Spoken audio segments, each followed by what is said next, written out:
to the PSC Photography Podcast. It's show 22. It's the 4th of June. Good grief, halfway through the year and nearly at the longest day. And the theme for today's show is long exposure photography, as suggested by Chris Clayton, who joins me today along with Joe Hickey and Charlie Winston. Hello, gentlemen. Hello. Hello. All together now. Hello. Hello. We'll try and sound cheerful. Ponesshowchat.uk is our website, believe it or not. I know there's a link there somewhere. 2 S's in the middle. And if you get lost, you can find it all at the PodHub UK website or at tedsalmon.com, where you can get all the links to everything from as well. And don't forget that we've got our PSC Photography shared album in Google Photos, where all the stuff we're going to talk about today on this show will be, so you can pop in there and see what we're talking about. And we will try to reference the photographs in there so you know which one's being talked about. It sometimes is a bit of a challenge, but stick with it. Feedback and discussion is first, and Ed House is first. Great show, gents, referring to the last one. Really interesting discussion about blockers and constraints. Time and inspiration are the main blockers in my mind, and I combat the latter by having a number of bodies that I shoot just for the feel of it, like the D80 and the D3100, which gives me the interest to make the time and go out. Thank you, Ed. And he also refers to Chris. The L10 is not the same. It's not the same, Chris, as the Leica Deluxe. From what we can tell, apparently, even though the lens is mostly the same, it has been updated to improve performance for the new higher res sensor, which also brings better PDAF equipped autofocus and so on. And one last point that Ed wants to make, which is that he's referring to Ian here. One major advantage that this camera has over the S9 is that it's got a mechanical shutter which syncs with flash up to 1/2000th of a second, no less. So thank you very much, Ed, for that nice bit of feedback. Anything anyone wants to say about Ed's feedback before we go to Joe and switch to phones? I stand Obviously corrected. not. Oh, right. Fair enough. So, Joe, we've got one which is an article that was posted in the group, in the MeWe group, which is about the Vivo X300 Ultra finally possibly challenging the iPhone in terms of video quality. Any thoughts on this?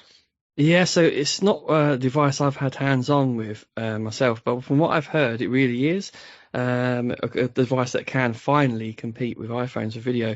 This is both in terms of video quality and, more importantly, the tools available on there to really fine-tune the video how you want.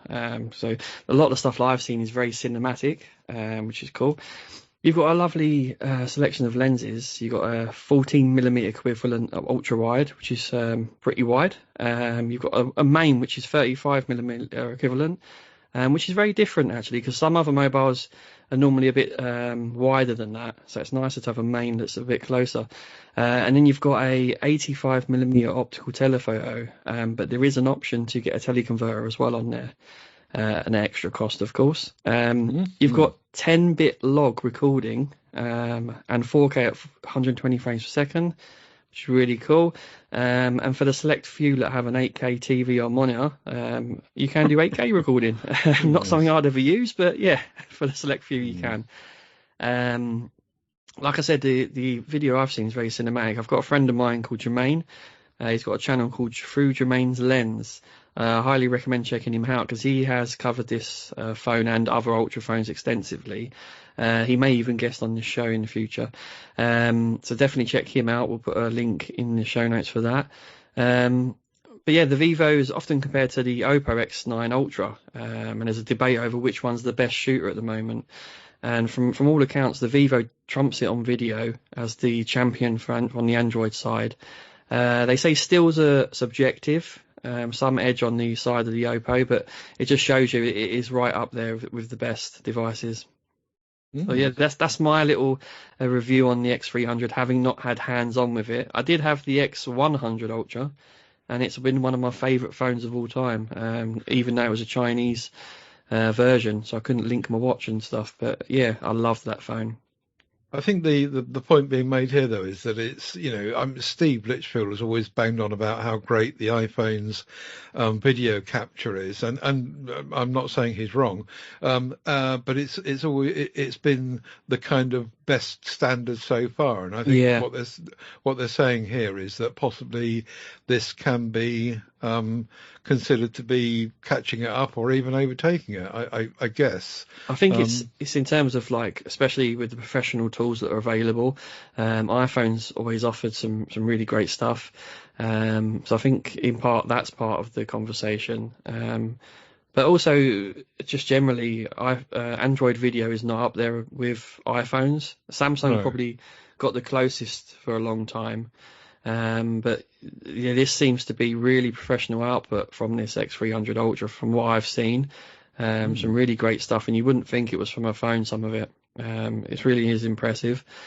Be interesting to get hands on with both at the same time. We'll have to get Steve to try and reach out to Vivo maybe. Yeah, maybe so. Has this 8K video thing though, shooting in 8K, why would anyone shoot at 8 unless you're making a Hollywood film or something? You know what it is? It's a numbers game. All brands do this. We do 8K. Right. Yeah, so I mean, I don't know how. I haven't looked into how good the 8K actually is as well, because Samsung had it ages ago.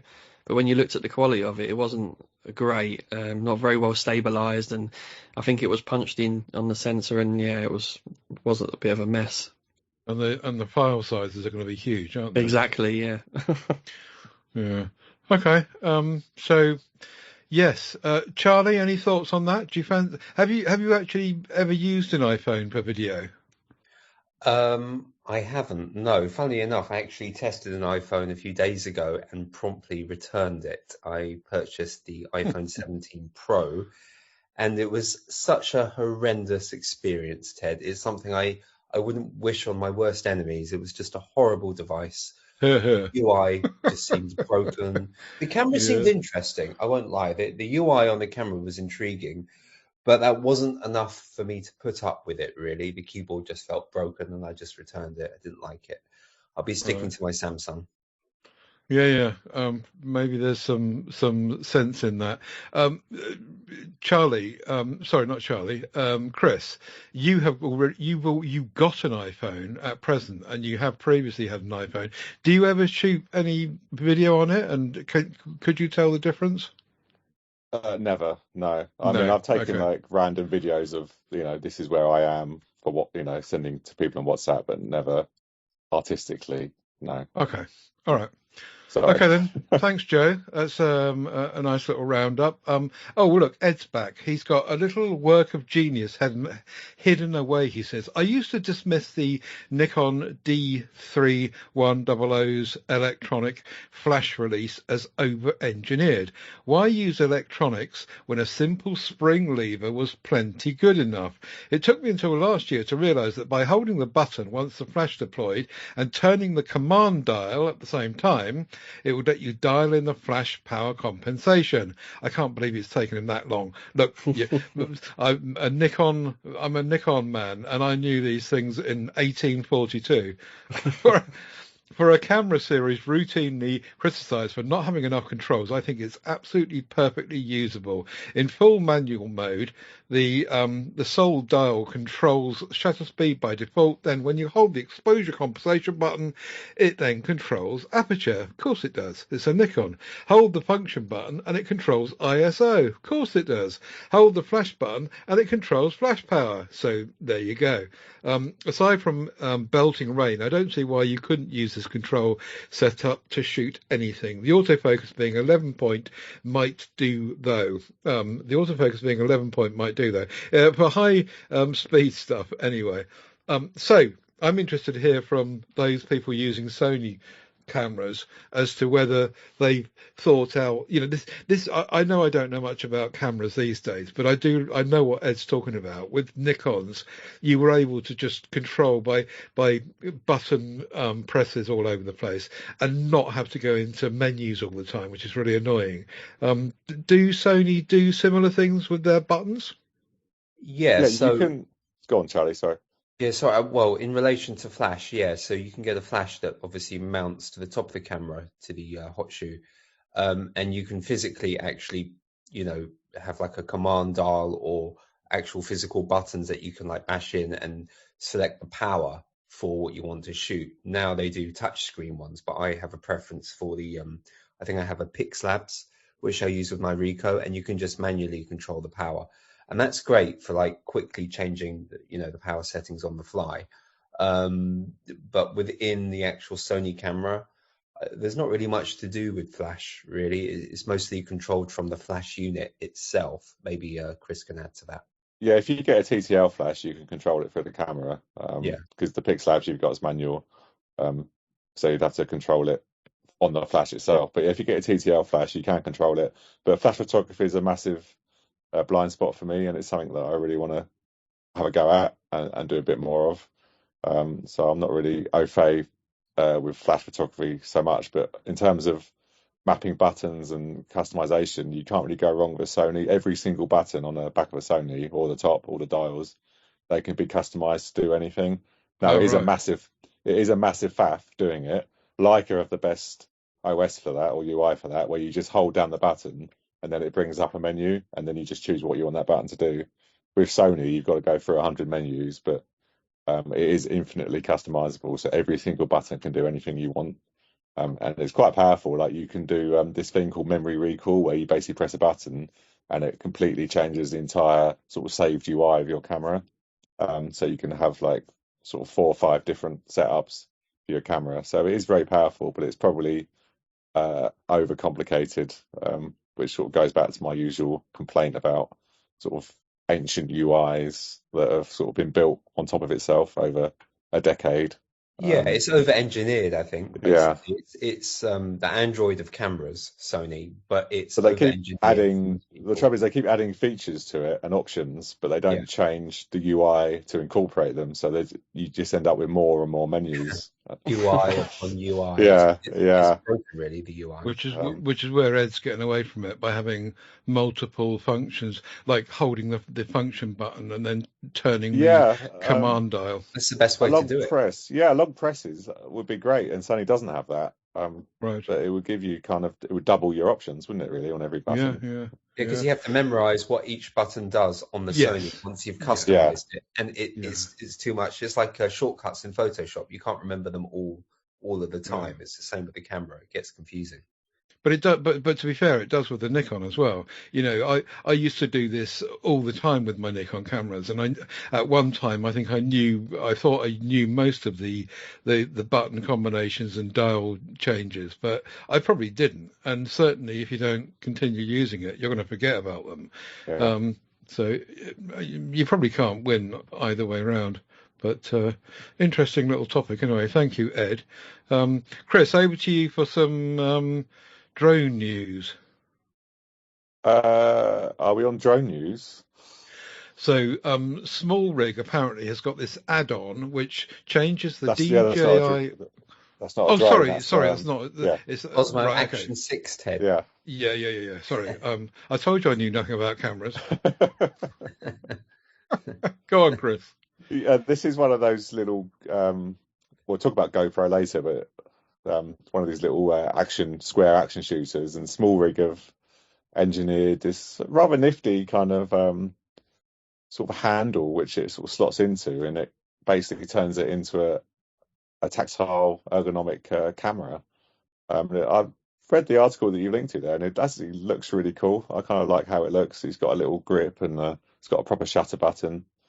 My only question was, I'm not totally up on the specs of these Osmo cameras, the action cameras, is they're kind of marketing this as a way of turning it into a street camera, but aren't they fixed aperture? Maybe Joe will know, he's a bit more on the video side of things. I'm not too sure. I've been tempted to get one of these action cams before, though. No I'm idea. fairly sure they're fixed or two-stage. I think there was a two-stage one that came out with f1.4 and f4, but that was it. And obviously, if you're doing a lot of street, then you're It's going to got a be sort picture of. here of a guy wearing it with a neck strap, so he's I actually think it treating looks it cool. like Did a you? camera. Yeah, Yeah, I think it looks cool. I I guess think he like if paid you've got for one of it. these for a different use case, and you can then create a little shooter for like Still a hell casual of a lot shooters. cheaper. Yeah, I mean, this Yeah. action camera is about 350, I think, Hmm. which is a hell of a lot cheaper than a Ricoh. But This 350, did you say? this yeah, this bit of kit is 60 quid. yeah. So Yeah. it's just You quite a can't small argue with sort of. that. Yeah, And Small Rig's really good quality stuff. I mean, everything I've had from Small Rig's excellent. yeah. I've got a small Does it rig now, look but OEM though? The small rig case, is it like the same as if it was made by DJI? it looks snug. Yeah, it looks pretty seamless. Yeah, it looks. You Considering wouldn't you're have kind thought of it was a yeah, additional. Actually, I had a small rig grip for my A7R2, and that was just like OEM. It was like it was made by Sony. yeah. They make some really good gear. Yes, it looks Cool. very cool. Yeah. Okay.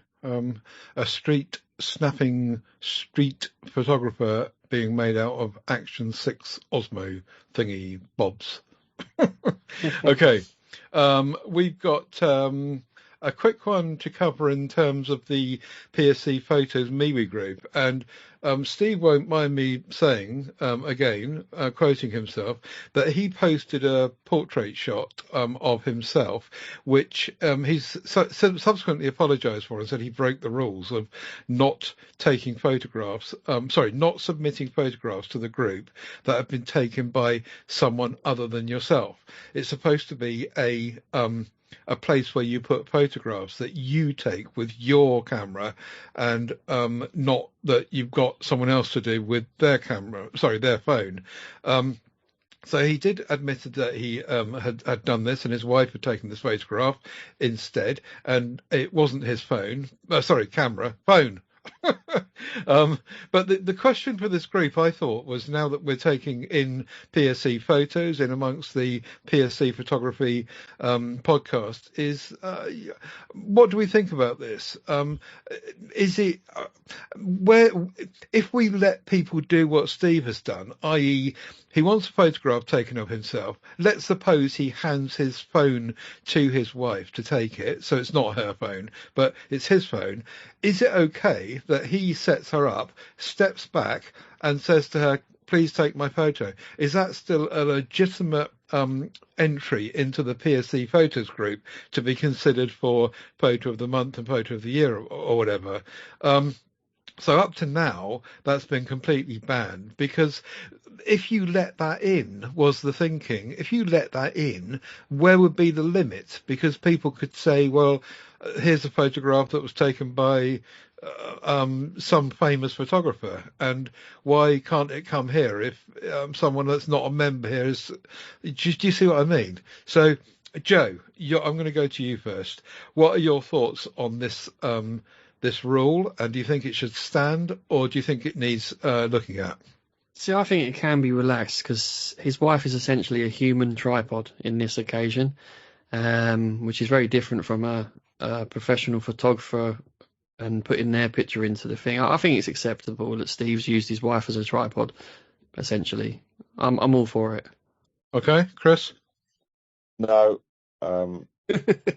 I think the group's getting a bit Facebooky. There's a lot of, here's this thing that I saw randomly. Here's, it's a few too many snapshots. I'd like to see a bit more intent and a little bit more thought put into sort of the composition and the artistic merit of these images. I think we've kind of gone past the stage of showcasing, the quality of the camera in these phones, because they're all kind of excellent at this point. So call me a bit of an elitist, but I'd like to see a little bit more artistic merit to the images that get posted. And as you say, if anyone can just turn up and take, like, if I hand my phone to like a Chinese tourist that walks past and they take my picture in front of a nice building, is that going on? It's That's the question. And like you say, where does it end? You sidestepped your opinion there. we wanted your opinion, and you sidestepped it. Charlie, Well, save us. Well, I'm in two minds. On the one hand, I would say context is everything. And on the other hand, I would say I am a full frame maximalist. So it depends, really. If he's taking a picture and it's kind of like a mediocre picture with no artistic merit, but he's doing it because we want to pixel peep at the new sensor in whatever phone or camera he has, then I think that's fine. There's nothing wrong with that. Even if his wife used his phone as a tripod or whatever, I think that's fine. But also, I think that, a proper photo, you need a proper expensive camera. So it depends, really. It depends on the context. I think in this instance, it's probably not allowed. But it depends what he's trying to demonstrate with the camera. If it's a picture of someone's dog or some daisies, then it shouldn't be allowed. It should be thrown out. Okay, I'm still getting a bit confused in terms of we seem to have meandered off away from the central question, which is it okay to hand your phone to someone and say to them, can you take a photograph of me or the Eiffel Tower? It might not be you at all. Supposing it's someone that has difficulty with mobility, should we be allowing someone else to they give their camera to someone? I don't know. I'm just thinking aloud now. The central question is that. Sorry, go on, Joe. Yeah, I think again, for artistic, so say they handed it to someone, and for perspective, they was quite big in the foreground, next to a landmark, and made it look small behind them. That might be quite a cool photo, and I think that would be allowed. But just for a holiday snap, no. I think, like Charlie said, there needs to be some artistic sort of view to doing the photo in the first place. But yeah, it's a difficult one. Is this to be considered for PSC photos as well? Yeah. Yeah. What is it? It's totally for PSC photos. Yeah, It's not for anything else. This is to do with the photographs taken with phones that are put into the PSC photos group for consideration for picture of the month and year. That's all. So who wins? Who would win that image? Steve or Steve's wife? Steve's wife, yeah. Well, exactly. And the point is that Steve's wife is not a member of the group, so she doesn't have the right to post her photograph in the group. And that's the central point, which I'm trying to get to in a roundabout way. But then again, Ted, here's the thing. If you stop people from posting their mobile photos in the group, then that's going to exclude someone like me who's walking around with their big camera, who happens to take a really good picture with their mobile phone. So, I think mobile phones on the one hand should be allowed, but as I said, it depends on context. I think Charlie, it's not about what's taken the phone, it's about who's taken the image, not what's taken the image. Oh, I see. Well, I still stand doesn't by, matter who takes the image. I still stand by that.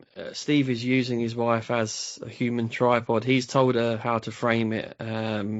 Probably, I can imagine Steve's probably been explicit about how he wants it to look. But there is the argument that that would mean his wife would be the winner of photo of the week, or month. But does that matter? I would allow it. I would allow it if I'm honest. It probably comes down to the. No, I think I'm with Chris. I think it comes down to a similar argument about copyright, doesn't it? It's like if you press the shutter, you are the photographer. End of story. So in this case, Steve's wife is the photographer, not Steve. And I think I agree with Chris. In the sense that you should have used a tripod and a timer. Or not submitted it to the group. This is a family picture that they do what they like with, but it's not fit to be in the group. For me, it's not a photo of artistic intent. It's like you say, a family snapshot, which is fine, but it's not really. Yes, but Yeah. that's a side issue, Chris, because someone could hold a camera up to their eye and take a picture of their pupil or their iris, like Ahmed did, for example. But he also could have got his partner to hold the camera and press the shutter, in which case he hasn't taken the photo. Do you see what I mean? Yeah, I'm totally with you. Yeah. So, Ted, are you saying there's more artistic merit to this Steve chap's actually setting up a tripod with like a shutter cable and taking the picture himself? That has more merit, more value than having his wife take the picture? All I am arguing, Charlie, is the either or of what we say in terms of the rules of the group for PSC photos. Is it okay for someone other than the member of the group to press the shutter button? I would say it's not okay. I would agree with what you and Chris are saying. I would say it's not okay because it opens it up to abuse, doesn't it? I would say that the person who's meant to be taking the photo should be taking the photo. Otherwise, you're going to let standards slip. Yeah, I think with that in mind, we have voted no. It's not enough. Right. Yeah, I think I Well, see where you're all coming from. Joins the group, then she can post it. Unless she joins the group, yeah. Yes, that's different, and that's great. And in actual fact, I had this discussion a few years ago with a couple, and it turned out that the wife of this chap did join the group just for that, so they could do that, which was quite funny, and it swelled the numbers. Right, let's move on. John Tanzer is next. With a good phone in my pocket, he says, is there any reason to have a proper camera other than blowing up a shot to billboard size? Would I really be able to tell the difference between a photo taken with a camera as against my, say, Samsung Galaxy S24 Ultra? And he stumbled into this article on Amateur Photographer, which we will put into the show notes, so you can have a look at the link there, which concludes that you should choose a smartphone if you mostly shoot in good lighting, prioritize ultimate portability, want to shoot and edit on the go, and primarily share your work on social media. Choose a digital camera if you want to shoot in challenging low light conditions, require fast and accurate tracking of moving subjects, want to make large physical prints, or want total creative control over depth of field and lens selection. I know we've covered this topic on the show before. We've had a theme about it, but it popped up this week with John. So perhaps quickly round the panel to add any thoughts and an answer to John's question. Charlie? Right. Well, this article from Amateur Photographer is a terrible article because it's assuming that they're mutually exclusive. They're not. They're tools at the end of the day. As I've said before on previous podcasts, you can use a smartphone and a camera, interchangeably. It's not one or the other, either or. I just think they're looking at it all the wrong way. I think, of course, you can use the camera exclusively as your one sole camera if you want to do that. There's nothing wrong with that. It just depends on the user. And I don't think one is better than the other. Obviously, a proper camera is better than a phone, but a phone has many use cases. So I wouldn't rule out a mobile phone. I use my mobile phone all the time. So that's my view. Chris? To tackle John's question directly, would I be able to tell a difference? In good light, at 24mm with a narrow aperture, no, you wouldn't be able to tell a difference. But literally any other focal length or any other lighting, you could tell a difference quite easily, yes. Okay, Joe? I think it's very subjective on the person. Like I've mentioned, one thing I love about shooting with my camera is the grip and the feel, and there's something different and special about shooting with a camera over a mobile device for me. But it depends. It's subjective on the person. Would you be able to tell the difference, though? John says. Would I be able to tell the difference? Yeah, I think you could on a lot of shots, especially lower light shots. Mobile phones are still heavily processed. Even if you use their raw capabilities, they're not always the best. I think I could, but especially when you look at it on a larger screen on a laptop or a PC, or even a TV, like I do sometimes, I think I could notice. Okay, thanks very much. Round the panel, that's good. Do check back with our previous backlog of shows, though, John, because we have covered this before, and there'll be some more in-depth discussions on that very topic. Let's get on to today's theme, which Chris suggested, which was long exposure photography. I'm going to have my cup of tea and sit back while you talk about this, Chris. Okay, well, this is by far my favourite genre, photography. It's what got me into it. It's what gets me going. I still love it to this day. I started it on phones. I think the reason I've really got into it was because you can make an image look you can elevate it. You can say this is a proper photo. This isn't just something that I've taken a snapshot of. This is a real artistic image. And I mentioned it before, Even Longer app on the iPhone. Highly recommend it to anyone that's got an iPhone. You just need a tripod and the Even Longer app. It's $5 a year. They do a free version, but if you want raw, it's $5 a year, and you can just make stunning images basically with a single press of a button. You can choose infinite exposure time, and you can see the long exposure in real time. So I really recommend anyone gives that a go. But that's what kind of whet my appetite, and I found it so rewarding. And then obviously I mentioned before, I sort of got into proper cameras, so to speak. First with Fuji APS-C, and then with the full frame Sonys I have now. And again, tripods, that kind of, that's a rabbit hole to get into. Carbon fiber tripods of all sizes and shapes that I've got now, and then you do the ND filters, and there's a whole kind of gear kind of fetish around cameras, which I kind of lost with phones totally, but I've kind of transferred into cameras, and long exposure really scratches that itch because there's tons of gear which you can get to help with that. I love faffing about with the tripod, and I love to get up, at sunrise and just sit on the beach and just sort of spend an hour doing sort of 5-6 minute exposures. And they're just so rewarding because you come home, you just don't know what you're going to get a lot of the time until you blow them up on the big screen, and they're just so much fun to edit as well, because you're starting with kind of an otherworldly look to the image, and they've got so much you get so much creative license because you can really push that ethereal nature of these images, and you can make kind of anything interesting. There's a whole host of images that I put into the photo album. Sort of a lot of it is seascapes, and that's where I kind of started, and that's what I love to do the most, where you can just sort of turn one of my favorite images in there is just like a boring groin on Hove Beach. You've got the stony beaches up against the wooden groin, and I've created like a minimal kind of scene. It's pretentious to say, but it's sort of fine art, and you can just sort of elevate really, really boring scenes and just sort of create really kind of interesting ethereal images from that. And then, of course, you've got other forms of long exposure. You've got light trails where you can take cityscapes and you can turn, what everyone else will be taking with boring sort of phone images, you can turn them into real works of art with streaks of lights that are going across. And I've got images in the album, St. Paul's and other places doing the light trails.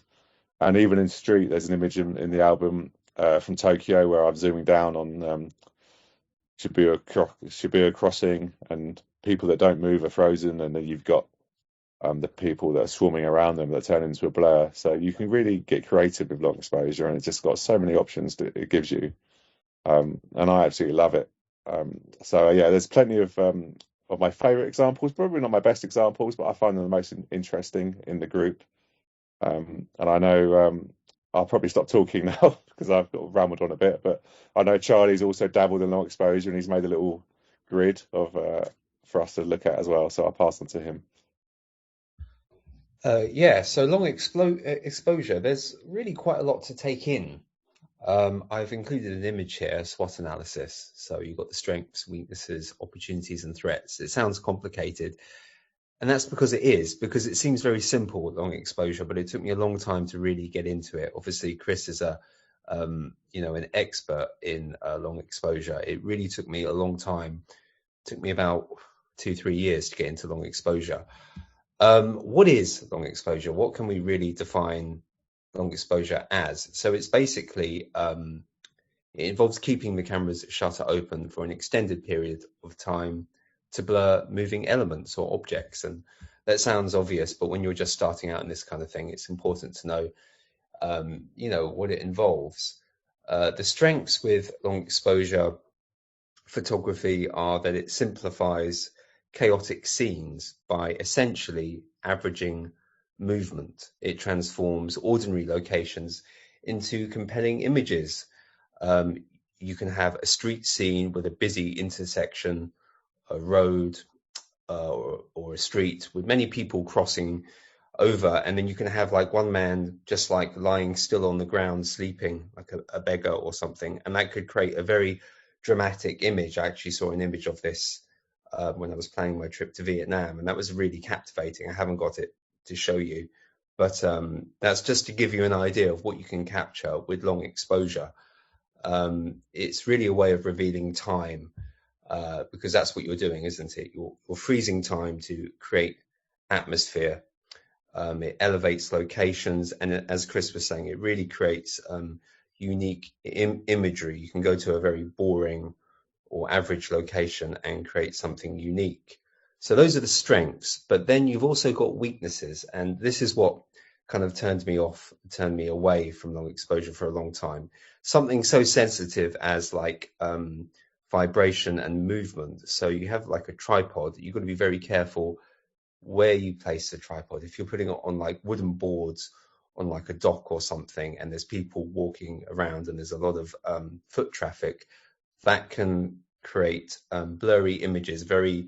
Even though if the image looks fine, when you blow it up on your laptop or on a TV, you know the images aren't crisp. So that's one of the weaknesses. Also, you have a slow setup process. You've got to get out the ND filters if you're shooting in the daytime, and Chris can talk a bit about that later. There's a lot of extra gear that's required. I actually use the Sony app on my phone to trigger my camera to take photos doing long exposure, just because even the act of pressing the shutter button can introduce camera shake. So some people, they use a remote trigger. And then also, and this is something I learned early on, you have diffraction. So when you're shooting an image, you often want to make the f-stop higher in number, and sometimes that can lead to blurriness with the image. Maybe Chris can chip in and help me out here with diffraction. Chris, what is diffraction? How would you define it?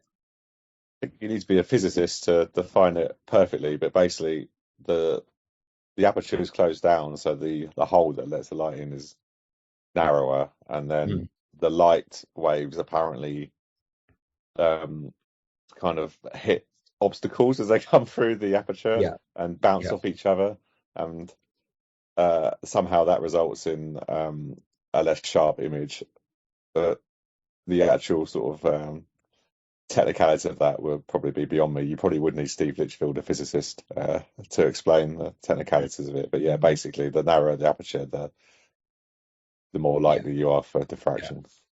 And talking about weaknesses here, also it's important to mention that even like if you have a camera where you can flip out the back screen, I did this and it was very windy. I think I was in, I don't know, Hong Kong, and it was actually shaking my camera. It was almost acting like a sail, having the rear view screen of my camera out. So I had to keep that in. So very small things you can do like that can actually aid in your exposure.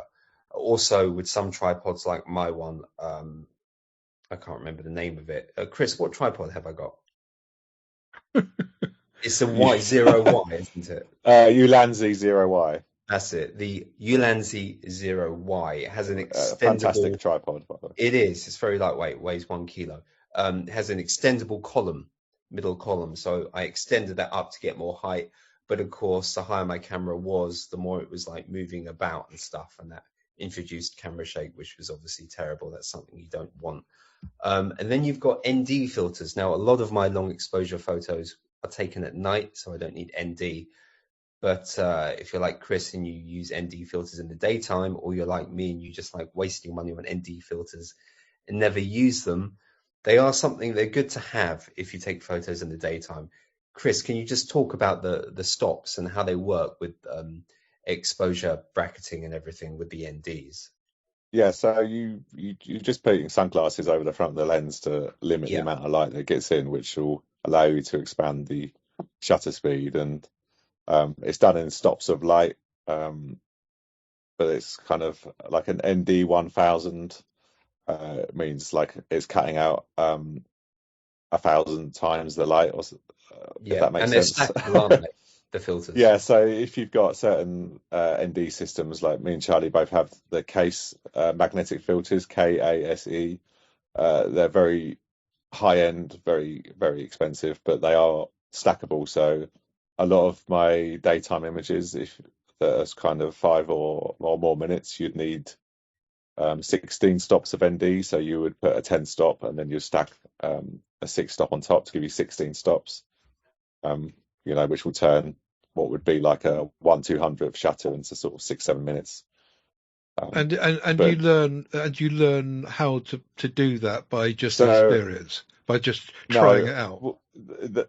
there is apps, long exposure calculator apps. So basically, you set your camera up and you gauge the exposure with no filters.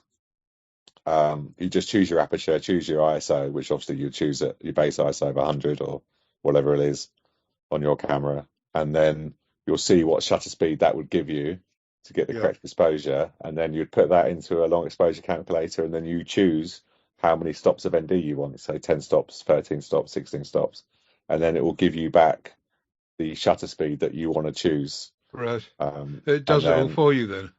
it does the calculations for you. I mean, a lot of photographers can do it in their head. That's cheating. But I don't see the point. I just use an app because my phone's on me. It's not like I'm not going to have my phone on me. So, but yeah, it's a point of pride for a lot of YouTubers that I've seen do long exposures that they can work it all out in their head, but not me. I'll just use the app. Yeah, would you say, Chris, that it's quite a kind of elitist subgenre in photography? Like, obviously, many people do street, many people do night photography, black and white, but you can't just pick up a camera and say, "Oh, I'm going to do long exposure," because we both know, I certainly know, it doesn't work like that, does it? I There's think a there degree of is, skill. but I think it's kind of paywall to a degree, and especially in terms of full frame. You Paywalled, need, yeah, you need a good tripod. You need good filters. yeah, To get good images. But yeah. I don't think it's that hard really, because as I said before, you can point your camera at anything that's in the sea, do a long exposure, and suddenly the photo is 10 times as good as it was. So yeah, if you look at other genres of photography, so you've got flash, you've got infrared, you've got drone photography with all the regulations, then you have something like long exposure. What would you say is probably the easiest just to pick up and go and do? Would you say long exposure is probably that In has terms of lowest barrier to entry? once you've got the stuff, that's the easiest way to get good images, in my opinion. Yeah. To get interesting photos, I think it's way harder to get a good street photo with no experience than it is to get a good long exposure photo with no experience. Don't know about that. I think street photography is just a question of confidence more than anything. But Maybe I don't want to downplay it because all my favorite images are long exposure, so I don't want to say that they're it's all very easy technical. to get. That's the thing for me. I mean, you have to think really, in a scientific way, or have a calculator to do it.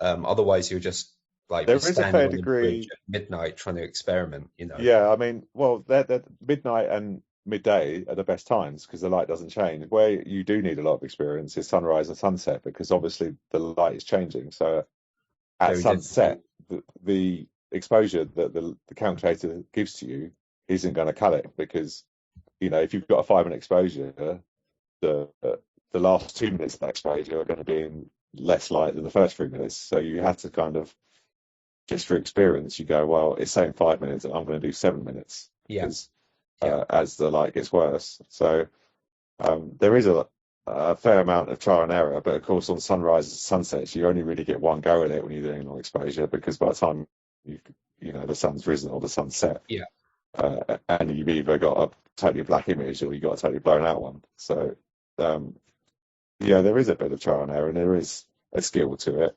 But I think that's why you like it, because going back to my SWOT analysis, under opportunities, I put high barrier to entry separates long exposure shooters from the normal camera crowd, the casual shooter.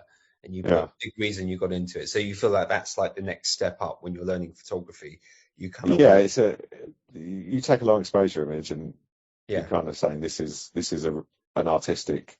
This is an attempt at making art. You know, this is not just a picture that anyone can take, even though it is, but it looks like it isn't. Do you know what I mean? Yeah. And you say you mentioned with your phone app that you can actually take something that almost replicates what you can do on a full frame. So that leads me to the next. Does. I mean, why would anyone use a proper camera when you can use your phone? There are obviously, you are limited by the quality of the image through the camera, so the lens is going to be worse, and the resolution will be worse, and just in the same way as a still shot, a normal photo taken between a phone and a camera, you're going to be subject to the same differences, but they're not as great as you might imagine. And as like I said before, I'm a big advocate for this iPhone app called Even Longer, where you can just literally press the button. All you do, you choose the exposure length, and it does everything else for you. You just press it, and it stops and starts. As long as you got it on a tripod or somewhere on a still surface, you can get an amazing photo. And that's how I started. I put here in my notes that it has the ability to really elevate ordinary scenes into fine art, and also it can use weather to almost become like a creative tool rather than a limitation. So you were talking to me a few months ago about using the clouds and making sure that, you know, you had clouds in your photo, and me and my naivety, I was thinking, I want to shoot, you know, with a nice clear sky. And you were saying, no, you need motion blur in the sky, therefore you need the clouds to create that dramatic effect. Without the clouds, there's a perfect example of that in the photo album. There is a picture of the Brighton Palace Pier, where the pier is on the left hand side, and it's a 16mm photo, and it's taken just after sunrise, and you can see the orange streaks on the top left of the photo. Can you see that image? Oh, I see it. Yeah, very nice. Yeah, so in the metadata, that shows you it was a 312 second exposure. It's 5 minutes, basically. It's quite long. What ND did you use for that? That was that was a couple of years ago now, but it would have probably been 13 stops. I'm guessing a 10 stop and a 3 stop. Yeah. That's with the 16-35, fantastic lens. So I was so lucky. I do remember taking this because I used the Ulanzi tripod to take this, and I was shocked that it came out as sharp as it did because it was fully extended and it was very windy. Yeah. But the wind was right in my face, so all the clouds were streaking over my head. And that's why you've got these kind of perfect lines that are emanating from the middle of the frame. Yeah.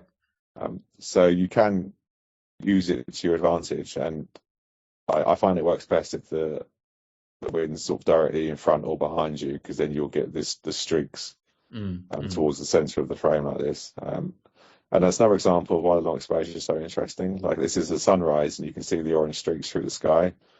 That is obviously, I've edited it and exaggerated the colours, but those colours were there and added the orange. That orange was in the image. Yeah, you just enhanced it. So if you take a long exposure with no clouds, you'll get an image more akin to the one of the groin I mentioned, which it would be classed as fine art, you know, where you're just sort of creating a minimalist image.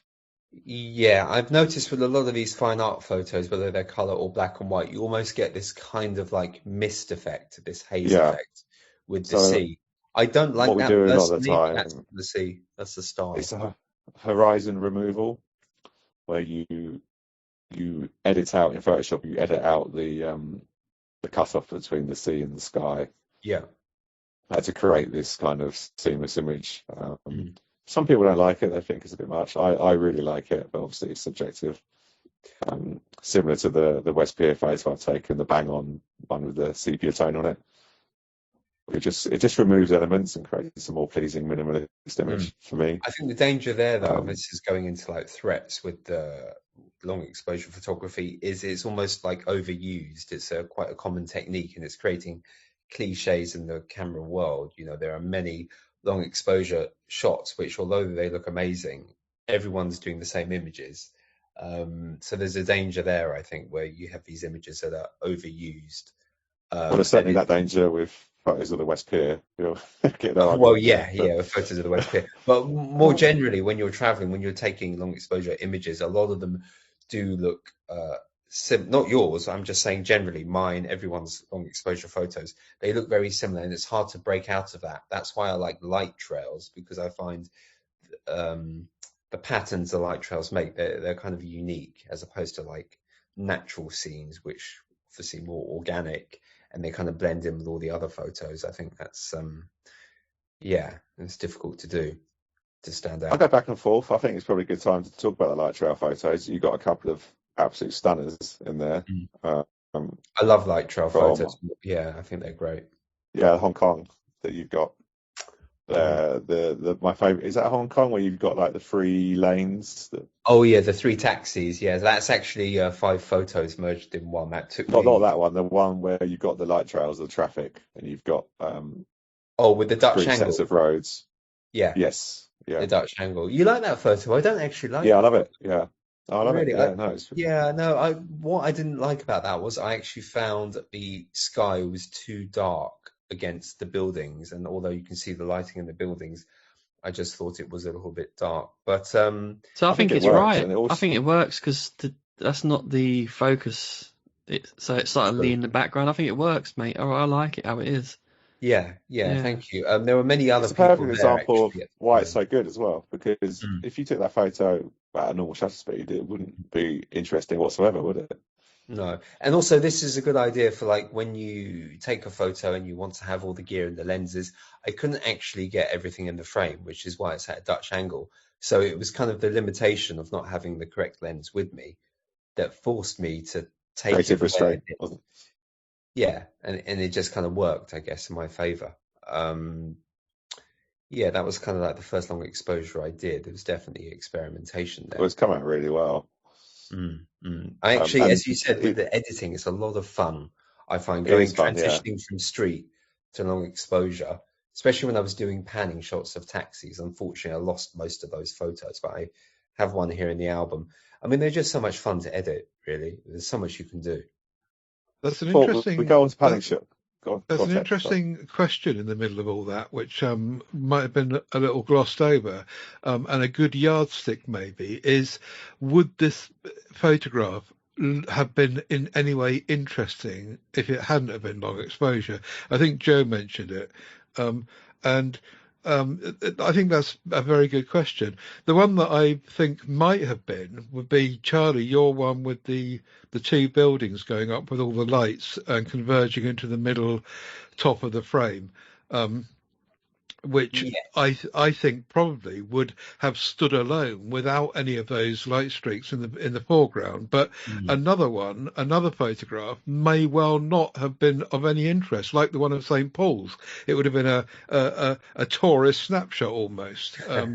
So maybe that question that Joe put in the middle of there somewhere, I think it was Joe, is a good yardstick. Charlie, to be fair. Okay. It was very good. I did it through mind.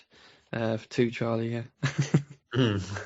I think Ted raises an important point. I think it's more to do with having, in the case of the Hong Kong one, I would agree. I think it probably would look good with or without the light trails.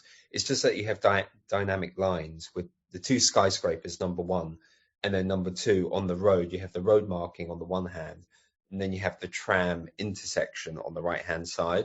So you just have those leading lines. You know, your eyes forced to go down the image and then look straight up with the verticals. So it works without the light trails. With St. Paul's, as Ted said, it's just a tourist snapshot if there was no light trails in it. I think you'd take a different composition on some long exposures to what you would with a different image. It's a totally different field, isn't it? Like you say, you're capturing space that would otherwise be empty without those light trails, like this like my one of St. Paul's, that's at 9mm, which is obviously getting tons of space of the frame, but without the light trails it would just be dead air, wouldn't it? So that's interesting. I never really thought of that, to be honest, but now you mentioned it. Chris, can we just talk about your photo here? It looks like it's in Shibuya in Tokyo, where you've got a woman standing taking a picture and there's a man kneeling down. You've just got all this movement with all the traffic of the people. I just think that's such a fantastic image. Could you talk us through that one? Yeah, so that was, you were with me there, Charlie. We were in that coffee shop overlooking Shibuya Crossing, and I No was just way. taking Yeah, like I think I tons remember. of random. I was just experimenting. I was doing all kinds of shutter speeds. I even did a time lapse on my phone that came out pretty cool.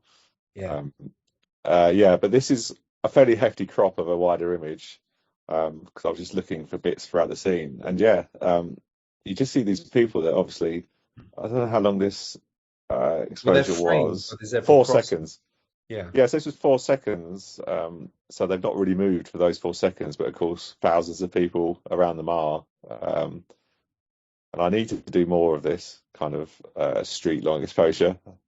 Because yeah, I was really happy with that. But that wasn't the photo I kind of took. This was a wider image that just had a massive crop bit on it. So this is an interesting point. Combining genres now is a long exposure that's street. I love it. Yeah, you can have long exposure street. Why not? Yeah, of course. Yeah, definitely. You can have long exposure landscape. And of course, all sorts, panning shots are long exposures for the generally because you're moving as you expose, And I've got one image that I was really happy with in Tokyo of the train. You can see it's a panning shot as the background's blurred out, but you've got this row of 5 people that are sitting in the window that are kind of tack sharp. And that's probably one of my favourite panning shots I've ever taken. So I would class that as long exposure as well. And if you didn't have that movement in the background, would the picture be worse? I think it would be. Yeah, it would be. It would just be a train, wouldn't it? But with the panning, it just works. There's another opportunity which you've mentioned is great, fine art potential and distinctive style is ICM, intentional camera movement. I mean, I've put some rubbish examples in there, but ICM is a fun genre to have a play with, which is long exposure, isn't it? And again, sometimes it's a bit of luck, sometimes it's a bit of skill, a bit of both, especially at my level. I don't know if you've dabbled in that at all, guys. At all? I've had a go. I haven't got any images. Maybe I'll try and dig them out of like forests, where you do the vertical ICM and you get the tree trunks kind of blur across the frame. Yeah, because I've put a terrible one I did with a mobile in traffic, and you can see the car lights and the traffic lights ahead, and I've raised it up.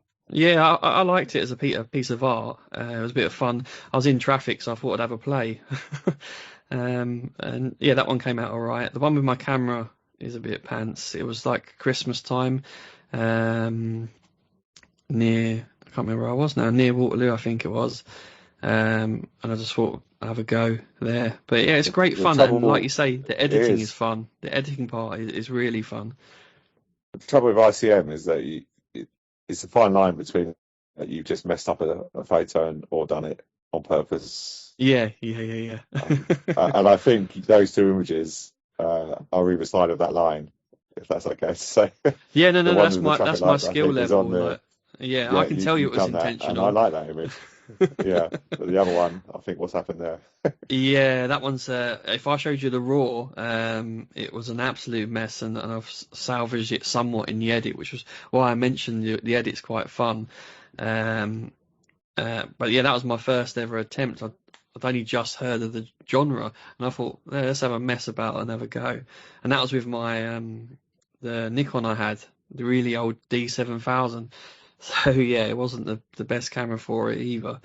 But yeah, it's a fun genre to have a go with, I would say.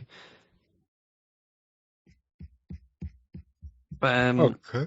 One thing I wanted to talk about, as we have spoken about phones in there, I know you've done in long exposure with the apps, but a lot of Android devices have a long exposure mode. Like Pixels have the built-in long exposure they've done quite a while ago. I don't know what your thoughts on. How long can you? Because like the iPhone's got that, but it's only it's 3 seconds. Yeah, it's not that long. I was wondering what your thoughts on the results you get from them.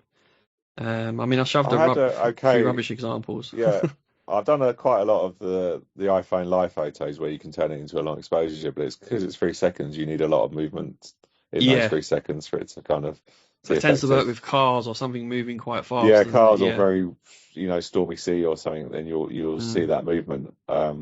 Personally, I'd rather have precise control over the shutter speed, Yeah, yeah, which absolutely. I've not really had on a phone, but I've kind of not been on the phone scene a few years to know whether they kind of caught up a bit since then. So they do Yeah. have controls on the phone for shutter speed, but I think it's maybe Joe can correct me, but it's like fake, isn't it? Like you can change the shutter speed, but it doesn't really. I mean, there's no physical shutter, so I'm not sure how it renders it. Maybe it's done digitally. I'm not sure. Yeah, I'm not. I'd have to look into exactly how it does Mm, it. It certainly takes longer. mm. I guess it's probably stitching images together. Probably, most likely stitching the images But does together it to take create. longer? What I'm saying is it like AI and it's just making a fake image of what you take? Yeah, that's what I And suspect then it's doing. it Yeah. actually pauses it just so the human can understand that it's taking a fake long exposure, even though it doesn't need to take time. But, I'm not sure. I mean, it yeah, could be taking loads of images and then stacking them, and that does maybe. can take a while. I'm not sure. Mm. Because I mean, there's one there with the bus in London. I've actually cropped this. I saw That was that. That's with for the Vivo. That's with the X100 Ultra, yeah. Yeah, And it's come out quite nice, I think. I like the colors. It's cool. Yeah. None of these are edited, by the way, so they're just me dropping them in on the bus this morning. And the other one I've shown you there is on a bend. That's with my Panasonic Lumix handheld. Just me having a play. And I mean, it's not an amazing image, but it just shows you can have a play and get a long exposure on a whim, just like that, if you want to. That's again the raw, not edited. 3 seconds handheld. Yeah, it's handheld. Yeah, the stabilization is Yeah, very good blimey, on. Yeah. yeah. Wow, that is impressive.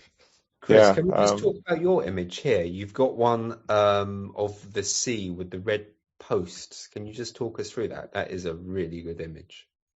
oh yeah. That is in Shoreham. Little sea You know defense what I'm going to piece. say though, don't you? You should have photoshopped the danger sign and put it on that post that's missing Well, it. I thought about it, but I thought, no, I'll keep that. um, I went back and forth, black and white or color on this quite a lot, That's and the color. I went with color in the end because I think the red pops, and they are red poles. I haven't faked the red.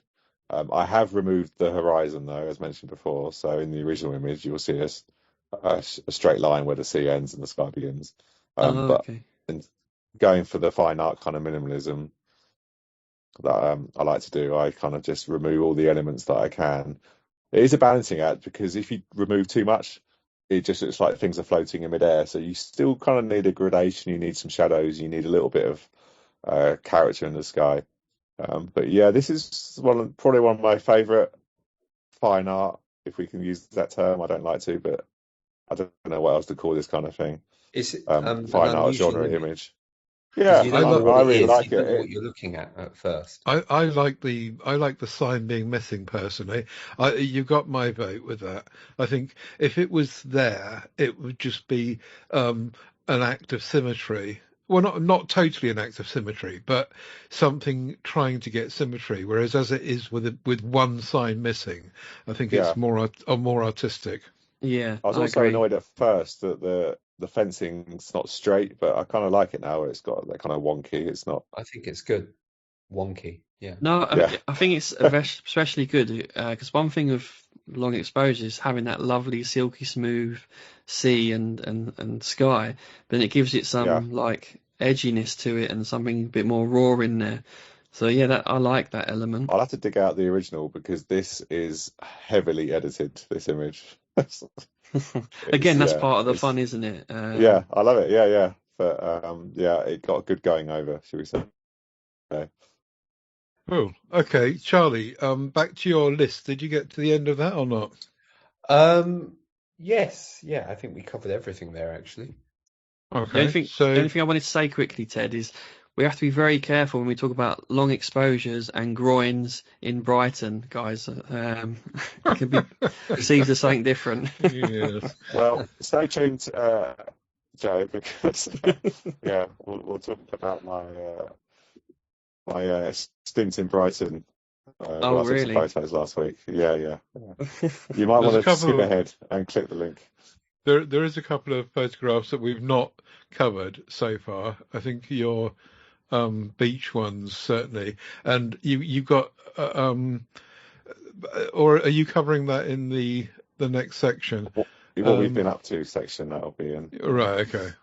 We'll leave that for now then. So are we done on long exposure for now? Yeah, I think so.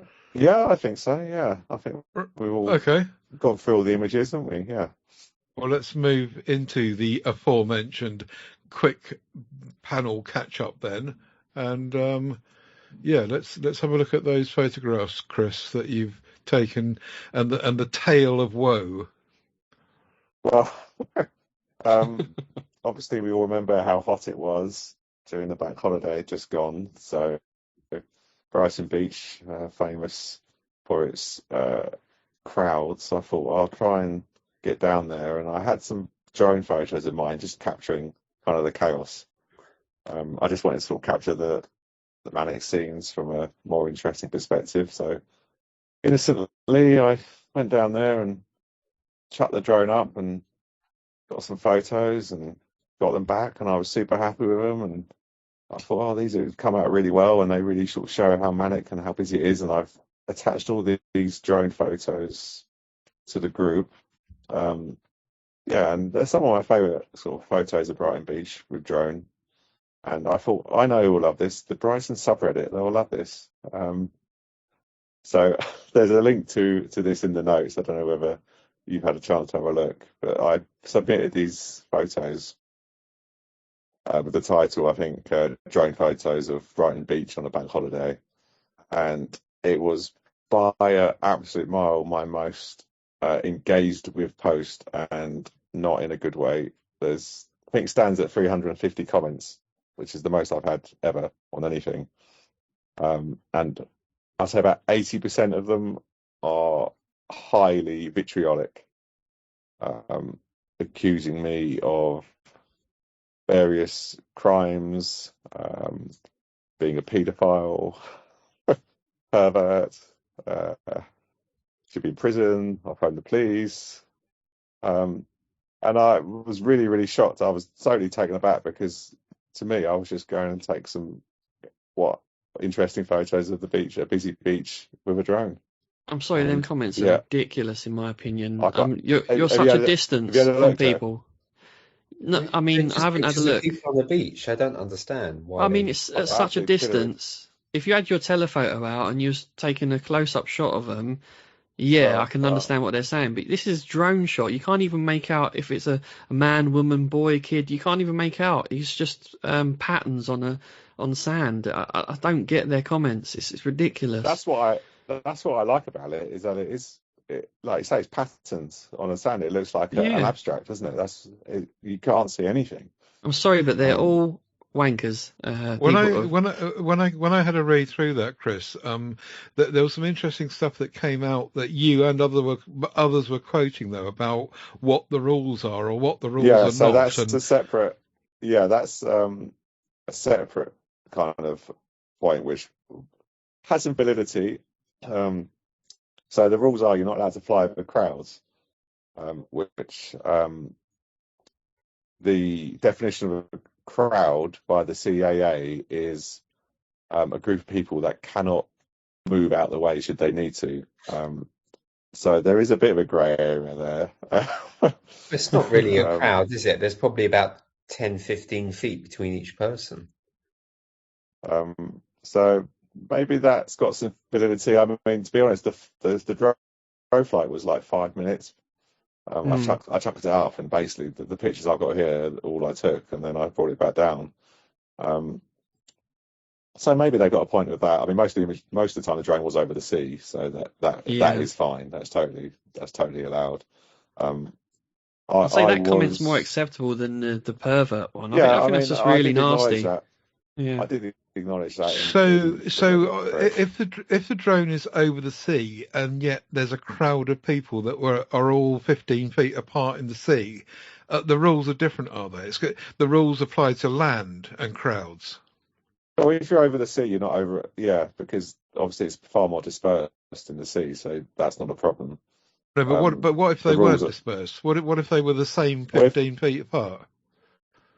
Well, you're not allowed to fly over crowds. So if they're in a space where they can't move out the way of, that's why you're not allowed to fly over football stadiums, because they're kind of penned in. But that applies to over the sea as well, then. Yeah, it would if they were siloed in the sea. Yeah, that's true. I was trying to get to part of your defence just now was to say, well, actually, it was over the sea anyway. But the sea in some of those shots is still quite crowded. There's people there, but I wouldn't ever class the amount of people there as a crowd. You are allowed to fly over people and groups of people. And you're allowed to fly as close as you like to people as well, legally, which I don't do because it's a bit obnoxious. But legally, you're allowed. That is then more perverted. Yeah. And evading space and more dangerous. Yeah, but I mean, I'm glad you took these shots. I love them. I think they're fantastic.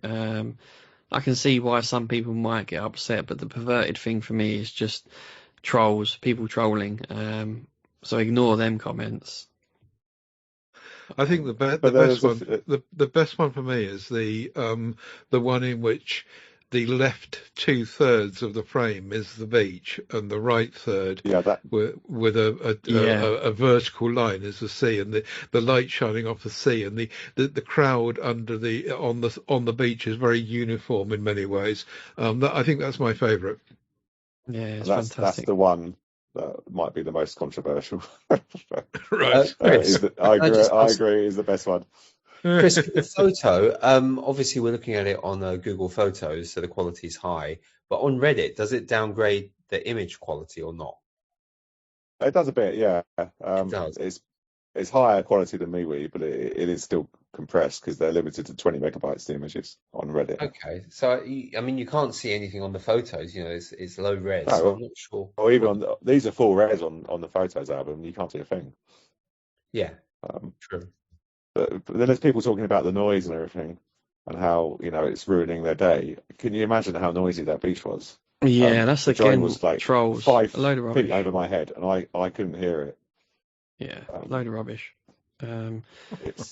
This is the beauty of posting online, Chris. Though you will get these trolls. But the thing is, the upvotes 1.8 thousand, nearly 2,000 upvotes, which is incredibly high for a local subreddit or any Reddit, really.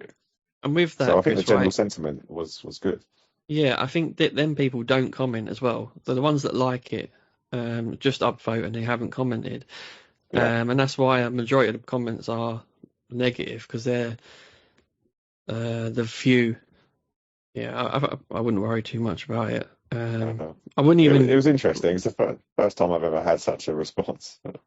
Yeah, I wouldn't give too much responses to them all if I was you. I didn't go for a reply. I did put one post on there to try and say that. To say your piece. I didn't post, so I posted some other images that I took on ground level with my Sony just to sort of show the crowds. I didn't put them on there because God knows what they would do if I put them on.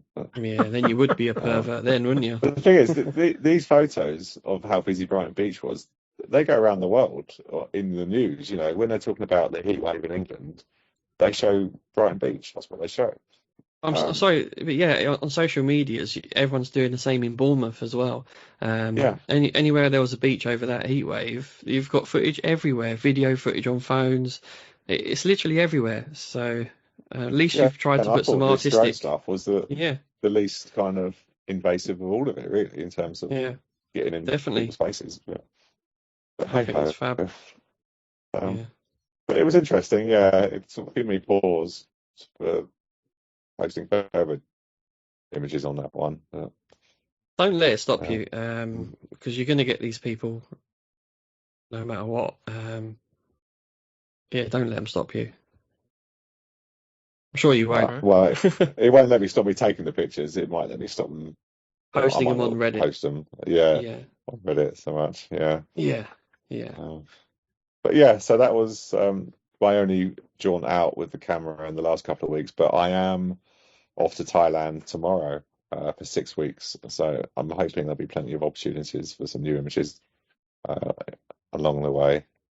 Mm-hmm. Good. Very, very nice indeed. We'll look forward to your return with lots of said images. Have we got anything else in? We haven't got any images from our community in there this time, so no one's dumped in for critique. Is there anything else we haven't? I don't think there's anything we haven't covered in there, is there? So if not, we'll move on to the news and rumours. Chris, I did post one in about, well, in fact, Ed House was chipping in as well about this Canon's new compact camera, which was going to be nothing like the previous G series cameras. And it started a conversation about Canon's G series cameras, which even though most of them have got, challenged sensor size over the years, Ed and I did have a nice conversation about which ones we liked and which ones we remembered, and going from the G1 through to the G, whatever it was, 16, before they started moving away. And they reckon that this new one that they're allegedly bringing out, I think it's in September, is going to be something different again, but no idea about what it is, no idea about the sensor size, but certainly a photographer's camera and not a something that's going to be a kind of TikTok creator's first kind of a vlogging camera. So any thoughts on that, or does no one have any interest in Canon? I'm more interested in Canon in terms of full frame, but I'm not really up on the compacts, to be honest. So no, sorry. Okay. I think it's interesting that Canon are recognising they need to be in that space, and realising that it's a very popular space to be in now, and it bodes well for compact cameras. I think it's great to see them doing it. Yeah. My thoughts. Cool. So I don't suppose it'll be anything like as good as the GR, Charlie, but the Canon G series have never tried to be. I don't think they've always been a kind of hybrid thing, Yeah, I don't really see what Canon are doing here. I mean, if you want to point and shoot, it's your phone or a GR. I mean, for me, I don't know who would buy this. You either have a full frame camera or a medium format. And then if you want to go out and take other photos, then that's great. Use your phone. If you want to do street photography, you get a Ricoh.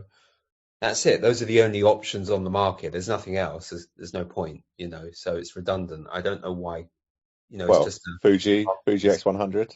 Yeah, they're rubbish. No. Rubbish. No. Toss it in the bin. No. Gen Z. It's all about Gen Z. Chris, what's Like the name of that Q3? Fuji camera? The half one, the half frame. Oh, the Half X half. Yeah, Yeah. Well, that's that an is rubbish. abomination. Yeah. They're all selling very well in Japan. Anyway, Yeah, they love it. Charlie, over to you with the news. The news. Oh gosh, I haven't actually done any research. Oh, perhaps it was Chris. Maybe it was Chris then. Well, the only story of note was this that got my attention was GoPro's sort of spiraling descent into irrelevance continues with alacrity, and the latest documents are showing that they're at risk of bankruptcy. And there was another article which kind of supports this from Petapixel, which said that DJI have a 73% market share of video cameras. And apparently in Japan it's even higher, which is surprising because obviously there's a lot of legacy Japanese brands and they're all choosing to go with DJI. So it's obviously no coincidence that DJI are dominating the vlogging market and GoPro are sort of spiraling into nothingness, which is it's kind of interesting. This is GoPro's come one of those words, like Hoover or Sellotape. I can't remember what the word is. Maybe Charlie can, where the brand becomes the thing. People say, is that a GoPro? But no, it is not a GoPro. It's a DJI sort of Action Osmo, whatever it is. So yeah, DJI just running off with drones. They're running off with the vlogging market, and GoPro probably won't exist in a couple of years' time, which is Very sad. the company that started it all are going to be gone. Oh dear. But that was the only bit of news that caught my attention. I noticed a story about a round head flash. I know that you people aren't particularly into flash, but it just made me reflect about the fact that in all of my years of buying flash guns and photography and SLRs, I don't think I've ever seen flash guns are always oblong.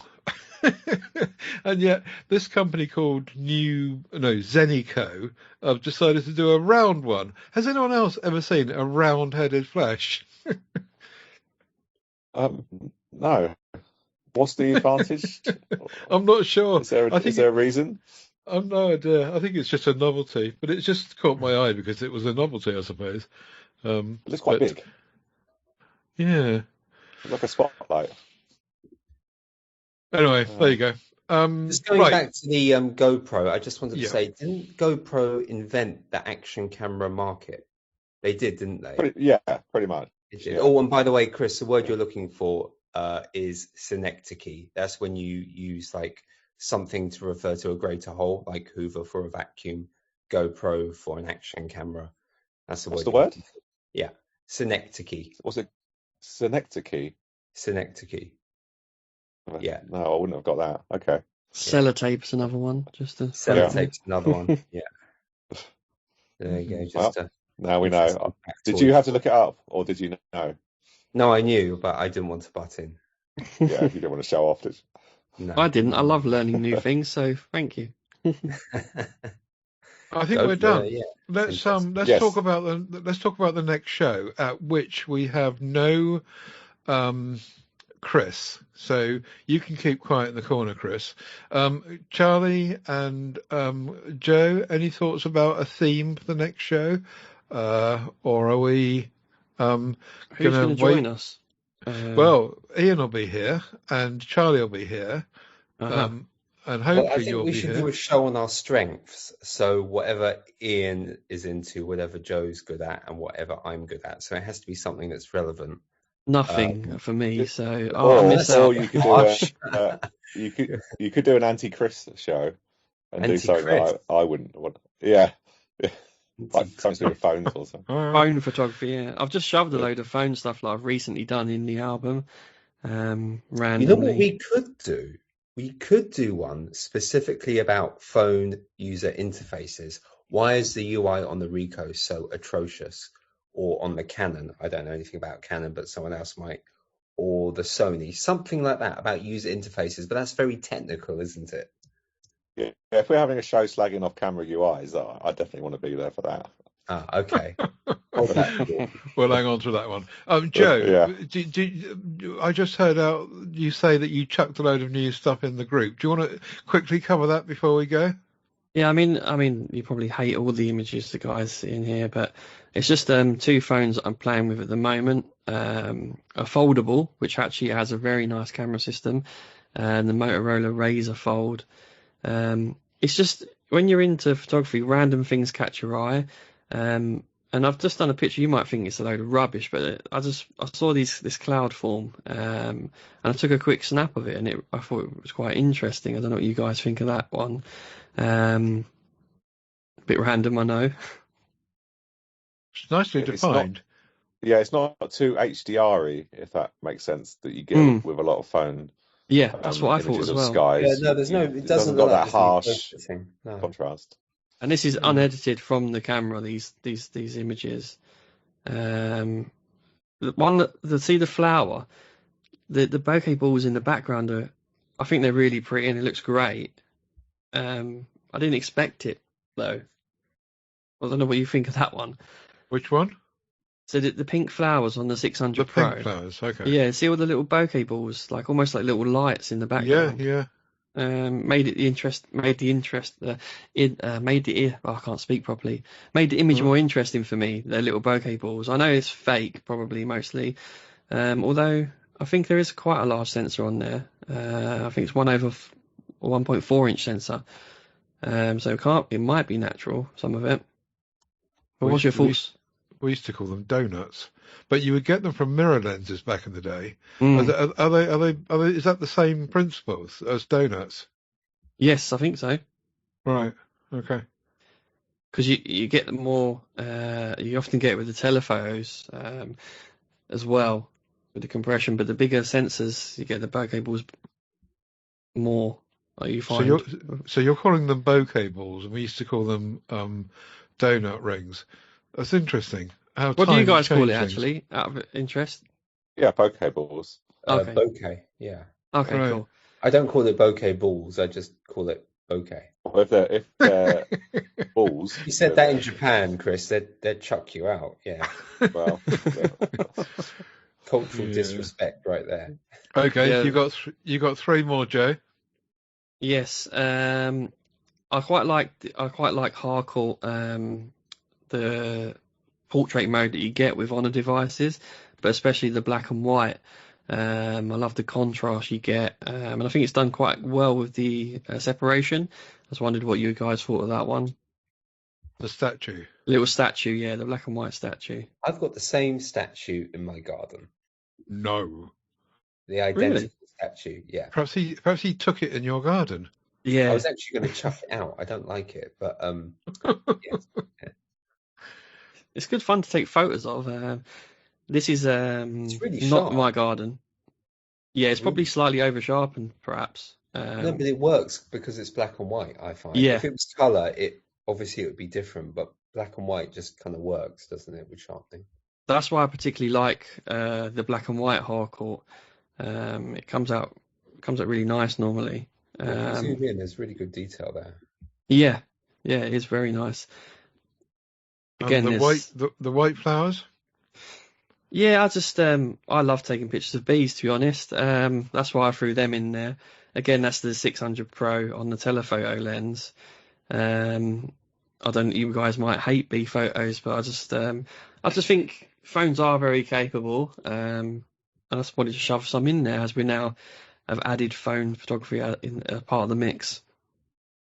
I find nature photography is a bit boring, frankly. I find that they've been done a million times before, and if it's to do with flowers or insects or anything like that, I just kind of switch off, to be honest, because, as I say, we've just seen it all before, and it's got to be really, really, really special to be of much interest. Any thoughts, anyone else?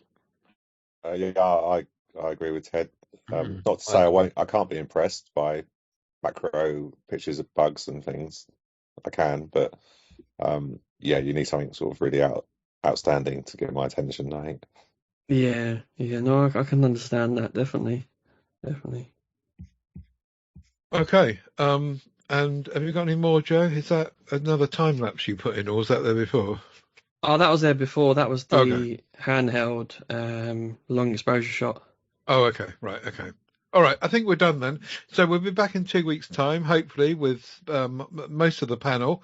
And I hope you've enjoyed today's show. PhoneShowChat.uk is our website. Don't forget that we're sharing that with PSC now because of the aforementioned reorganisation. The PSC Photography Shared Album in Google Photos is linked in the show notes as well and on the website, so you can follow along with this show and look at the photographs we've been talking about.